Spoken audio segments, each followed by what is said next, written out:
Seulement 0,2 mm d'eau ce mercredi à Lyon. Il a plu très légèrement ce matin dans le département. L'épisode de sécheresse est particulièrement alarmant et impacte les agriculteurs. L'herbe ne pousse pas assez et les stocks de fourrage risquent de manquer pour l'année prochaine. Reportage chez deux agricultrices de Brignais et Courzieux, Stéphanie de Silgui et Maëva Comsi. À cette époque de l'hiver, ces 110 hectares de prairies naturelles sont généralement en train de pousser.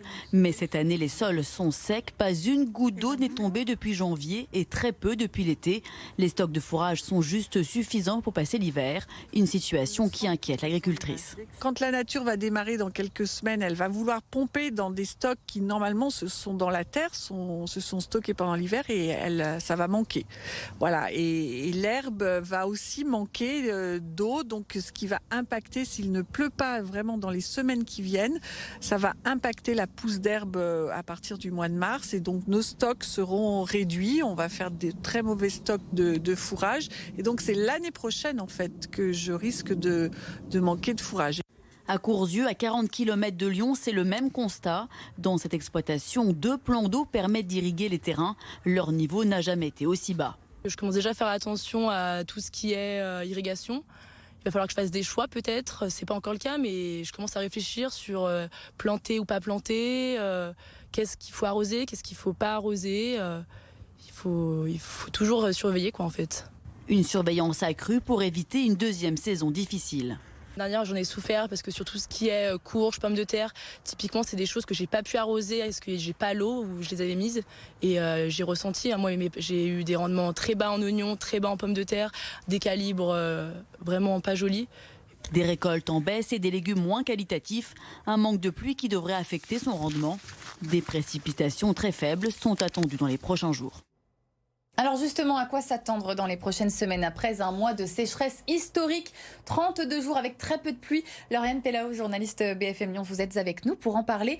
Pour les prévisionnistes, la petite pluie de ce matin à Lyon, c'est même pas considéré comme de la pluie en fait. Et oui, parce qu'on ne compte même pas 1 millimètre de cumul dans le bassin lyonnais et c'est alarmant.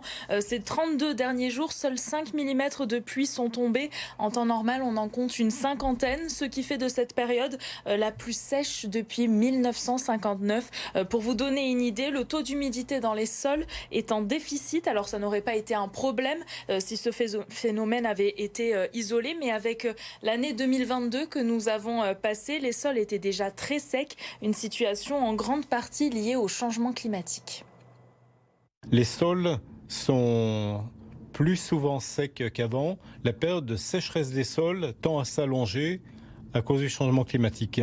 Le changement climatique ne modifie pas les moyennes de précipitations. Par contre, les températures ayant tendance à augmenter, l'eau, une fois dans le sol, elle s'évapore plus facilement.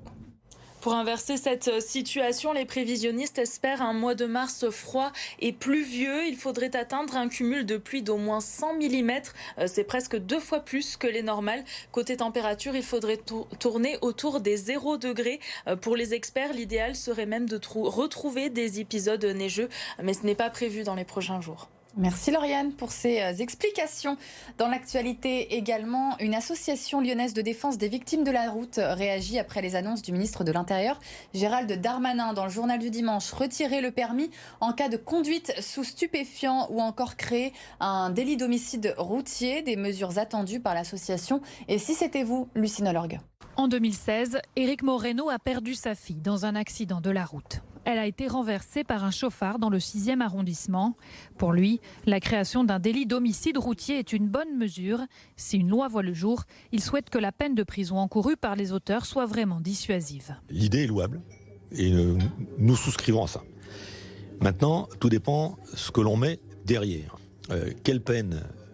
Aujourd'hui, on est sur du 10 ans maximum. Bon, nous, on demande à ce qu'on remonte le plafond à 15 ans, mais à condition de mettre une peine planchée, qui peut être de 5 ans, et être sûr que le délinquant soit vraiment sanctionné. Éric Moreno a créé une association qui vient en aide aux victimes de la route. Pour son coprésident, la proposition du ministre de l'Intérieur de retirer le permis pour conduite sous l'emprise d'alcool ou de stupéfiants doit aller plus loin. C'est une excellente mesure, mais ça appelle une autre question.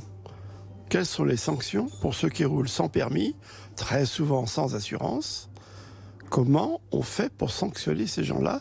Il ne faut surtout pas les négliger, car 95% des auteurs de ces accidents, qui sont donc à l'origine, n'ont pas le permis. Depuis de nombreux mois, Éric Moreno et Serge Bensoussan demandent à être reçus par le ministre. Ils aimeraient qu'un groupe de travail soit créé pour permettre une avancée significative sur la façon de sanctionner les délits routiers. En sport et en football, ça y est, c'est officiel, c'est signé. Sonny Anderson est de retour à l'OL. L'ancien buteur emblématique du club revient en tant que conseiller sportif. Après Bernard Lacombe et Gérard Houllier, Jean-Michel Aulas était à la recherche d'un ancien grand joueur pour occuper ce poste de conseiller. Sonny Anderson occupait depuis quelques temps le rôle de directeur sportif dans le club partenaire de Lyon-la-Duchère. Le Brésilien sera présenté à la presse ce jeudi à partir de 11h15 au centre d'entraînement de Dessines. Et en basket, les joueurs de l'Asvel ont présenté leur trophée aux Lyonnais cet après-midi après avoir remporté la Leaders Cup ce dimanche face à la JL Bourg. Les Villeurbanais étaient à la boutique de l'OL dans le centre de Lyon pour une séance de dédicace et quelques photos avec les fans lyonnais. Vous le voyez sur ces images. Il y avait du monde pour féliciter les hommes de TJ Parker. Vous pourrez retrouver les joueurs de l'Asvel à l'Astrobal ce vendredi face à l'Anadolu FS en Euroleague. Des dinosaures près de Lyon, ce n'est pas pour le tournage du prochain Jurassic Park. Une trentaine de dinosaures XXL sont installés à l'hippodrome de Bron-Parilly. Après une tournée un peu partout en Europe, l'expo spectacle s'installe en France. Et ici, chez nous, à Lyon, jusqu'au 5 mars, Yélis Kirazli. Il mesure jusqu'à 8 mètres de haut. Ici, plus d'une dizaine de dinosaures robotisés sont exposés. Vélociraptor, tyrannosaures, allosaures et diverses activités pour apprendre à les connaître. À la fin de la visite, si vous avez bien répondu à ce petit questionnaire, vous récupérez votre diplôme au bar des dinosaures. Il y a ces spectacles toutes les 45 minutes, il y a ces grands aires de jeu, il y a aussi le simulateur 8D, il y a les films pédagogiques, il y a la visite pédagogique sur les dinosaures. Des activités qui permettent à petits et grands de s'y retrouver. Ici, Mathéis s'exerce à la fouille archéologique. Ça fait une bonne après-midi avec les enfants, ça a l'air de leur plaire. Les dinosaures qui sont à proximité nous permettent vraiment de prendre des repères par rapport à notre taille et de se rendre compte un peu de la grandeur qu'ils pouvaient avoir. C'est chouette d'être ici parce que c'est super bien. Une exposition ludique avec un but bien précis. En apprendre plus sur ces spécimens qui ont existé il y a plus de 200 millions d'années. Dans l'animation, j'explique tout ce qu'il y a à savoir sur les dinosaures, qu'est-ce qu'il mangeait le dinosaure dans l'animation, dans quelle époque il vivait, dans quel coin de la planète il vivait, s'il vivait en groupe ou il vivait tout seul. Voilà, tout ce qui est important à savoir sur ce dinosaure. L'exposition Dinosaur World sera encore accessible jusqu'au 5 mars.